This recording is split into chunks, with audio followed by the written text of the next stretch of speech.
If you're encountering the Cloud Save Error 2025 in Apex Legends, follow these steps to resolve the issue and get back to playing. Step 1. Check server status. Visit the official Apex Legends Twitter or website to check if there are any ongoing server issues. If the servers are down, you may need to wait until they are back online. Step 2. Restart the game. Close Apex Legends completely and restart it.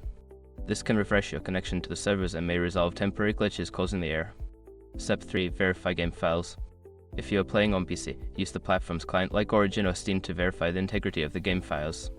This process checks for any corrupted files and replaces them as needed. Step 4. Clear cache. For console players, clearing the cache can help. Turn off your console, unplug it for a few minutes, then plug it back in and restart. For PC, you can clear the cache by deleting temporary files related to the game. Step 5. Reinstall the game. If none of the previous steps work, consider uninstalling and then reinstalling Apex Legends. This can fix any persistent issues related to the installation or cloud saves. By following these steps, you should be able to resolve the cloud save error and enjoy your gaming experience.